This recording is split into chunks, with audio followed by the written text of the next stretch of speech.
I worked at the Madrid factory till the concentration camp closed, which was, I believe, now I have a hard time remembering whether it was September that the camp actually closed and we were all shipped to Auschwitz.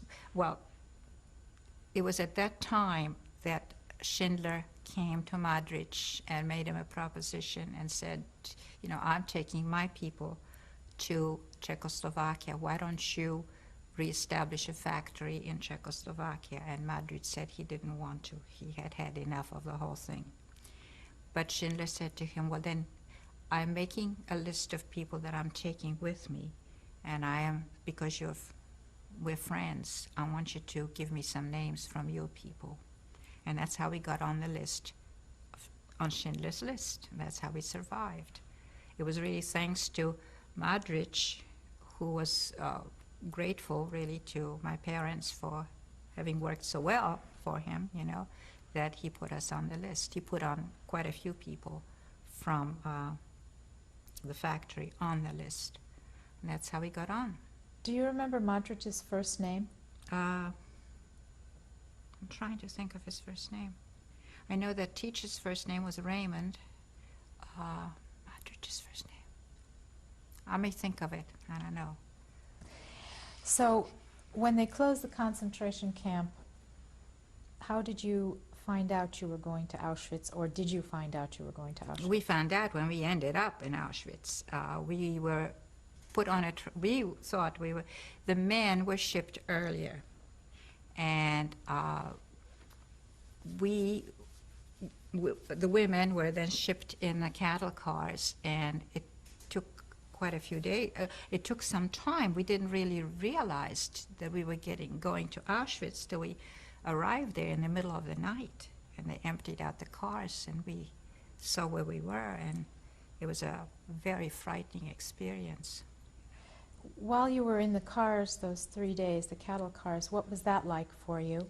Well, it was hard. You know, we were all cramped together. We had no water, no food, nothing. But I think, and the fear of not knowing where we were going, you know, really, I mean, we were being, the reason it took so long, I mean, Krakow and Auschwitz is very close. It's on like 35 miles, so no more than 50 miles away.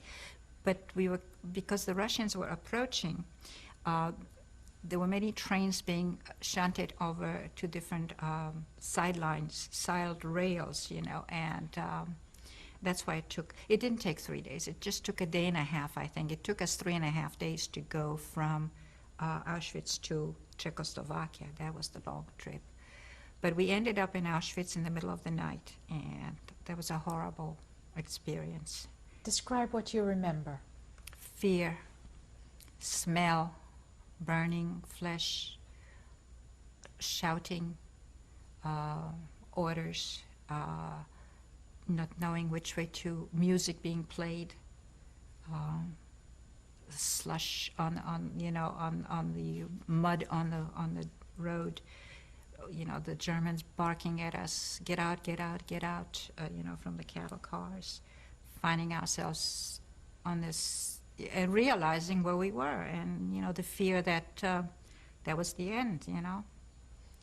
Were you with your mother at this time? All the time. I was with my mother all the time. And of course, the first place they took us to, they walked us into the sauna, which is the supposedly the delousing room or whatever, but we at that point already had heard what happened in Auschwitz. So when they told us to strip and take our clothes off, and they shaved our heads and all that, and they shoved us into the